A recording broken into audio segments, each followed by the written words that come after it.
दोस्तों जय महाकाल। दोस्तों आज संडे को फिर से एज यूजुअल मार्केट का आउटलुक और साथ में कुछ इंपॉर्टेंट स्टॉक इनकी चर्चा के लिए वीडियो अपलोड कर रहे हैं। तो आप लोगों का साथ चाहिए और वीडियो को ज्यादा से ज्यादा लाइक करिए, चैनल को सब्सक्राइब कीजिए दोस्तों। तो एक बार फिर से जय महाकाल। तो कल से जो सप्ताह शुरू हो रहा है 8 अप्रैल से, इस वीक में दोस्तों हम सिर्फ 4 ही दिन ट्रेड कर पाएंगे, लेकिन 4 दिन के बाद में नेक्स्ट वीक ट्रेडिंग जो डेज हैं उसमें भी फिर हमारी मेरे ख्याल में एक दिन की फिर रामनवमी की छुट्टी है। तो इस तरीके से इस बार ईद की छुट्टी रहेगी। तो ये हमेशा 4-4 दिन मिल रहे हैं, ठीक है जो भी है। और नेक्स्ट वीक से इलेक्शन फेज भी स्टार्ट हो रहा है। तो इन सब बातों को ध्यान में रखते हुए बाजार ने अभी से हमें उसके लिए तैयार कर दिया है। कैसे तैयार कर दिया है, आइए लास्ट वीक के आउटलुक पे चलते हैं पहले, और फिर अब जो कल से स्टार्ट हो रहा है वीक इसके आउटलुक पे चलेंगे। तो लास्ट वीक मैंने अपने वीडियो में जो संडे का वीडियो था उसमें निफ्टी का एक रेजिस्टेंस आप लोगों के साथ शेयर किया था 22,530, 22,530 लास्ट वीक रेजिस्टेंस था, ठीक है दोस्तों। तो जो लास्ट वीक का जो रेजिस्टेंस था उसके बाद में क्या किया बाजार ने कि 4 अप्रैल को बाजार ने 22,530 को तोड़ के ऊपर ट्रेड किया और बाजार ने एक नया हाई लगाया 22,619 का। लेकिन उसके बाद में बाजार उससे नीचे क्लोज किया। अगले दिन फ्राइडे को भी बाजार ने 22,530 को जरूर से टेस्ट किया पर उसके नीचे ही क्लोजिंग दी। तो जो क्लोजिंग बेसिस पे 22,530 के नीचे ही हम बंद हो रहे हैं। तो ये जो रेजिस्टेंस है इसको अगर हम ये कहते हैं कि ये रेजिस्टेंस ब्रेक हो गया, तो ये रेजिस्टेंस ब्रेक तो नहीं हुआ लेकिन कमजोर हो गया। मतलब ये एक स्ट्रॉन्ग रेजिस्टेंस की तरीके से अब काम नहीं करेगा। जब बार बार कोई रेजिस्टेंस टेस्ट होने शुरू हो जाए दोस्तों, या बार बार कोई सपोर्ट टेस्ट होना स्टार्ट हो जाए, तो वो सपोर्ट या रेजिस्टेंस स्ट्रॉन्ग ना होकर के वीकनेस जोन में चला जाता है। देखिए ऐसा मेरा मानना है, ये मैं अपने अनुभव आप लोगों के साथ में शेयर करता हूं। टेक्निकली जो बातें हैं वो आप मेरे से ज्यादा जानते हैं, मैं टेक्निकल का इतना बड़ा गुरु नहीं हूं, ठीक है। मैं सिर्फ अपना थोड़ा सा टेक्निकल समझता हूं, जो अपनी भाषा वो आप लोगों के साथ में शेयर करूंगा। अब यहां पे जो बाजार का टेक्निकल रूप है, जो टेक्निकल पॉइंट है बाजार का, वो ये कहता है कि जो हम बार बार आपसे टेलीग्राम पे व्हाट्सएप पे शेयर कर रहे थे लेवल, और हाँ इसी से मैं आपको बोलूं कि बहुत लोग हमसे ना मैसेज कर रहे हैं, तो मैसेज से अच्छा है कि आप हमारे टेलीग्राम को ज्वाइन कर लीजिए या व्हाट्सएप पे आप जुड़ जाइए। तो आपको इवन अच्छा रहेगा, टेलीग्राम पे जुड़िए तो वहां पे आपको लाइव कमेंट्रीज मिलती रहती है। जब भी मेरे पास टाइम होता है मार्केट में पूरी हेल्प करने का प्रयास करता हूं कि कैसे कैसे बाजार में क्या क्या लेवल आ रहे हैं। तो मेरा लेवल था कि अगर 22,530 के ऊपर बाजार चलता है तो हमारे 2 टारगेट सटाक से आएंगे, 22,650 और 22,680। बट वो नहीं हो पाए। आगे के लिए इस बात को ध्यान से सुनिए। जब कभी भी बाजार 22,650 से 22,680 वाले टारगेट्स को, ध्यान से सुनिएगा इंपॉर्टेंट है, इसको अचीव करके क्लोज करेगा, अचीव भी कर जाए और क्लोज कर जाए इसके ऊपर, तो मैं क्या बोल रहा हूं, एक इंपॉर्टेंट चीज, तो बाजार नेक्स्ट रैली के लिए स्टार्ट हो जाएगा बिल्कुल वैसा ही फेज जैसा हमने आफ्टर दिवाली देखा। बात समझ रहे हैं। अब वो रैली 10 दिन की हो सकती है, 20 दिन की हो सकती है, 5 दिन में भी हो सकती है खत्म, कुछ भी हो, लेकिन एक रैली चलेगी और करीब करीब 700, 800, 1000 पॉइंट तक की रैली चल सकती है। 600 से 700 पॉइंट का तो मूवमेंट है ही, और बहुत स्पीड से हो जाएगा वो मूवमेंट। तो एक बात तो ये ध्यान रखनी है। लेकिन जो अभी तक निफ्टी है, जो मैं चार्ट देख रहा हूं और इस चार्ट को हम आपके साथ में शेयर कर रहे हैं, तो अभी तक ये डेली चार्ट निफ्टी का मुझे ये बता रहा है कि अभी कोई डायरेक्शन बाजार ने पकड़ी नहीं है। और जैसा कि जो कल से वीक स्टार्ट हो रहा है 8 अप्रैल से, इस वीक में 10 अप्रैल तक एक नीचे का करंट हमें लगना चाहिए। बाजार 22,200 तक अगर टेस्ट होता है तो कोई समस्या नहीं है, वो बाय ऑन डिप होगा दोस्तों। लेकिन एक नीचे का जर्क देगा, तो अगर नीचे का जर्क देता है और बाजार 22,200 या उसके आसपास, एग्जैक्ट लेवल तो बिल्कुल ये नहीं है कि 22,200 ही टच करेगा, 22,230 22,250 के आसपास भी हो सकता है।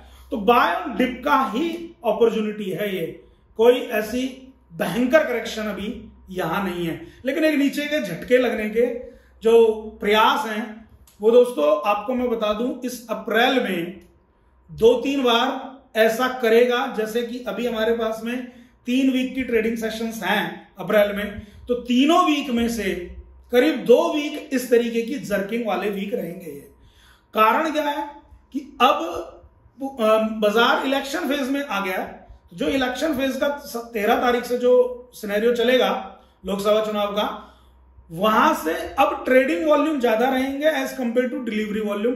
और ये लास्ट वीक भी देखा मैंने, इसीलिए आपसे शेयर कर रहा हूं। तो ये तो बात दोस्तों आज फुल डिटेल में एक चर्चा रही कि निफ्टी का कैसे कैसे हम मूवमेंट देख सकते हैं और क्या क्या लेवल हो सकते हैं। लेकिन एक और इंपॉर्टेंट बात है कि जिस दिन भी बाजार 21,700 अब तोड़ेगा, तो हम नीचे का 1,000 पॉइंट का भी यात्रा करेंगे, यानी कि महाकाल थोड़े से कपाट नीचे के खोलेंगे। मैं जब इस शब्द को यूज करता हूं कि महाकाल नीचे के कपाट खोलेंगे, तब समझ लीजिए कि वहां से, उस पॉइंट से आपको हमेशा अच्छी करेक्शन देखने को मिली है। लेकिन वो लेवल मैंने आप लोगों के साथ किया है शेयर 21,700 के नीचे की क्लोजिंग, जो अभी संभव नहीं हो रही है, एटलीस्ट इस अप्रैल में नहीं हो रही है। अप्रैल के बाद में, ये अप्रैल वीक, ये जो कमिंग वीक है, इसमें नहीं हो रही है। बाकी आगे जो भी पॉसिबिलिटीज हैं वो हर वीडियो में मैं प्रयास करूंगा आपके साथ में शेयर करूं। बस एक ही विनती है, चैनल को सब्सक्राइब करें दोस्तों। अब बात कर रहे हैं कि निफ्टी के साथ में बैंक निफ्टी ने कितना संभाला, और बैंक निफ्टी ज्यादा कंपैरिजन में अच्छा लग रहा है, जैसे कि निफ्टी से भी ज्यादा एक वन वे डायरेक्शन दे रहा है और पॉजिटिव एटीट्यूड के साथ आगे बढ़ रहा है। तो हमारा पसंदीदा पोर्टफोलियो स्टॉक एचडीएफसी बैंक एक अच्छे लेवल पे आ गया है और बाइंग जोन के अंदर ही है अभी। जब तक वो 1580 के ऊपर नहीं निकलता है तो एक बाइंग जोन में ही रहेगा। तो आप एसआईपी मोड में हर महीने 2-2 1-1 शेयर भी एचडीएफसी बैंक का लेंगे तो मैं समझता हूं आने वाले 2-3 वर्ष में आप बहुत अच्छा कर पाएंगे। एज पर प्रॉमिस 2 शेयर बोला था, 3 बता दिए, क्या 2 बताने वाला हूं और एक मैंने शेयर कर दिया एचडीएफसी बैंक। हालांकि ये दोबारा पता नहीं कितनी बार रिपीट किया है एचडीएफसी बैंक, फिर भी जिन भाइयों को जो अभी नए जुड़े हैं या जो अभी हमें सुनने लगे यूट्यूब पे, तो उनको मैंने बता दिया ये। अब बात करते हैं जो 2 आपसे एज पर प्रॉमिस स्टॉक हैं। तो देखिए चार्ट आप देखिए, जुबिलिएंट इंग्रेविया, ये चार्ट आपको मैं शेयर कर रहा हूं, ठीक। ये कब दिया था आपको याद है, डेट लिखिए चार्ट पे, 4 अप्रैल को आप लोगों के साथ में ट्विटर पे, टेलीग्राम पे, व्हाट्सएप पे सभी के साथ में शेयर किया है और आज यूट्यूब के माध्यम से शेयर कर रहा हूं। तो इसमें पहली जो मैंने रेजिस्टेंस ड्रॉ की है वो 519 है। 519 तक ये ट्रेडिंग टाइप का स्टॉक बना रहेगा, जबकि मैंने 475 478 पे इसको आप लोगों के साथ में शेयर किया। बट 419 के बाद जैसे ही निकलता है तो एटलीस्ट 40-50% की पोटेंशियल है स्टॉक में आगे आने वाले समय में टारगेट देने की। लेकिन समय कम से कम आप एक नजरिया रखें 1 साल के अंदर, 8-10 महीने 1 साल का नजरिया रखें, तभी इसमें निवेश करें। कंपनी अच्छा कर रही है। अब दूसरी कंपनी है जो कि दोस्तों मैं आपको पहले ही क्लियर कर दूं कि कंपनी में बहुत दिन से बहुत बड़ा डाउनफॉल देखा गया है। कंपनी के एग्जिस्टिंग इन्वेस्टर्स कंपनी की परफॉर्मेंस से ज्यादा खुश नहीं है, बहुत लोगों की होल्डिंग उसमें फंसी हुई है। एक डिस्क्लोजर दे दूं कि कुछ होल्डिंग मैंने अभी उसमें बनाई है और कुछ होल्डिंग मेरी जो पुरानी है उसमें मुझे कोई पॉजिटिव रिटर्न नहीं मिला। मेरा भी वही हाल है, मेरी भी होल्डिंग फंसी हुई है उसमें। बट मैं कुछ टाइम से इसको ट्रैक कर रहा था, हालांकि मैं हर क्वार्टरली बेसिस पे अपने सारे पोर्टफोलियो स्टॉक्स को ट्रैक करता हूं, लेकिन अभी से कंटिन्यू मैं चार्ट पे, टेक्निकल एंड फंडामेंटल एवरीथिंग इसको मैं पिछले 2 महीने से ट्रैक कर रहा हूं और मैंने इसमें धीरे धीरे अपनी पोजीशन को बढ़ाया। ये मैं आपको डिस्क्लोजर दे रहा हूं। मैं आपको इसलिए ये नहीं कह रहा हूं कि आप भी इसे खरीदें कुछ करें, लेकिन मैं आपके साथ में शेयर कर रहा हूं ये बात। अब मैंने 2-3 दिन से ये गाना शुरू कर दिया टेलीग्राम व्हाट्सएप पे भी और अपने पोर्टफोलियो मोमेंटम स्टॉक मेंबर के साथ भी, कि भाई ये कंपनी इंप्रूव करेगी, कंपनी में इंप्रूवमेंट है, कंपनी के जो प्रॉब्लम्स थी वो खत्म हो रही हैं, कंपनी का मैनेजमेंट का इश्यू था वो खत्म हो रहा है और कंपनी कैपेक्स मोड में है। तो कंपनी मैं बता दूं कौन सी है। कंपनी का नाम है ग्लोबल स्प्रिट। आपको देखिए स्क्रीन पे मैंने दिखाया है ग्लोबल स्प्रिट। तो ये कंपनी है, इसका स्क्रीनर का मैं आपको शॉर्ट बता रहा हूं कि कंपनी, आपको मालूम है कि दोस्तों कंपनी यहां पे 1992 से स्टैब्लिश है कंपनी। 2400 करोड़ रुपए का इसका मार्केट कैप है और इसका पी रेशियो आज एज कंपेयर टू इसकी face value and book value और इसको ओवरऑल स्ट्रक्चर के हिसाब से ये बहुत अच्छे पीई पर है और इंडस्ट्री के पीई से तो बहुत सस्ती है कंपनी। तो आपको बड़े अच्छे फेयर वैल्यूएशन पे मिल रही है। हालांकि आज 800 रुपए का भाव है, लेकिन लास्ट वीक अगर आप देखेंगे तो इसमें बड़ी तेजी आई है। इसके चार्ट को भी आप देखिए जरा, डेली चार्ट को, कितनी तेजी से रिकवरी हुई है। और यहां देखेंगे आप कि बाजार में जब ये स्टॉक पिछले 20 दिन से गिर भी रहा था, तो गिर जरूर रहा था लेकिन वॉल्यूम नहीं थे, और अब एकदम से वॉल्यूम भी तेज हुए हैं और बाजार में स्टॉक भी एकदम वी शेप रिकवरी के साथ बिल्कुल तेजी से इंप्रूव किया है। सिर्फ 4 दिन में भाव 690 से 806 पे आके खड़ा हो गया है। ठीक, तो ग्लोबल स्प्रिट है कंपनी, और कंपनी मैंने आपको बता दिया जैसा कि मैन्युफैक्चरिंग में और सेल में, दोनों में ही है कंपनी। और मैन्युफैक्चरिंग और सेल भी किसकी करती है?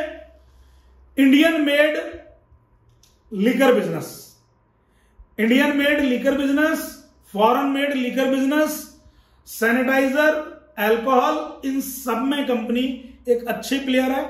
कंपनी की अप्रोच बढ़िया है, कंपनी के पास में अपनी डिस्टिलरी है, तो कंपनी के पास अपने प्लांट हैं, तो कंपनी के ओवरऑल ठीक ठाक परफॉर्मेंस है।